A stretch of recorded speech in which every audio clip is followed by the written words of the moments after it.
Gilles Marge, le Salon des vins en Puy, c'est dans quelques jours. Est-ce que vous pouvez nous en rappeler sa typicité?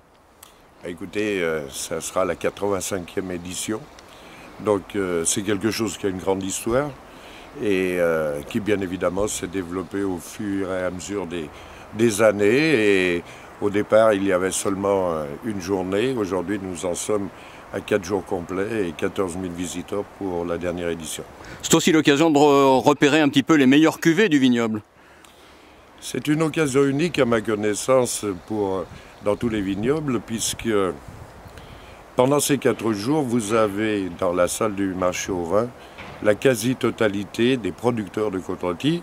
Et donc pour le visiteur, bien évidemment, c'est une occasion unique de pouvoir comparer les choses et puis choisir ce qui lui convient le mieux. Aujourd'hui, la côte-rôtie se porte très bien. Beaucoup de choses se vendent à des prix qui augmentent en général.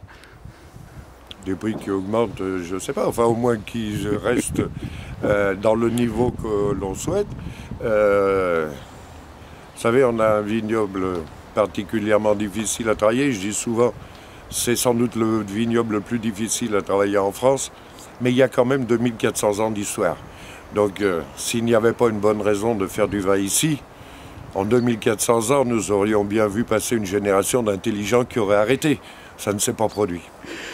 Pour vous, avec plusieurs dizaines d'années d'expérience derrière vous, puis en tant que, entre guillemets, patron des viticulteurs de côte-rôtie, comment est-ce que vous voyez évoluer l'avenir de ce vignoble? Écoutez, c'est quelque chose qui a retrouvé toutes ses lettres de noblesse à partir de la fin des années 70, début des années 80.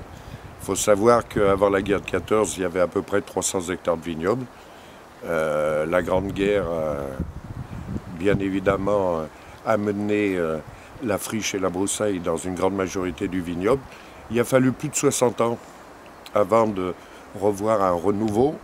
Et depuis ces 30 dernières années, nous avons reconquis la quasi-totalité des surfaces perdues avant la guerre de 14.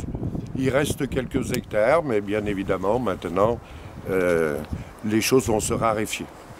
Comment est-ce que vous voyez, c'est ma dernière question, comment est-ce que vous voyez les jeunes viticulteurs? Qu'est-ce qu'ils apportent aujourd'hui au vignoble? Comment est-ce qu'ils profitent de l'expérience des plus anciens? Écoutez, quand ça a été le moment de ce fameux renouveau, je suis rentré au syndicat des vignerons, j'avais 17 ans, je sortais de l'école viticole, donc je faisais partie des jeunes avec Bernard Burgot, Gilbert Cluzel et quelques autres. Guerre y croyait à cette époque-là. Depuis, il y a beaucoup de vocations qui sont nées, donc bien évidemment, ils amèneront leur pierre à l'édifice.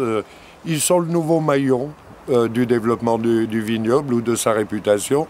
On compte beaucoup sur eux, mais il n'y a pas de raison, ils vont s'en sortir.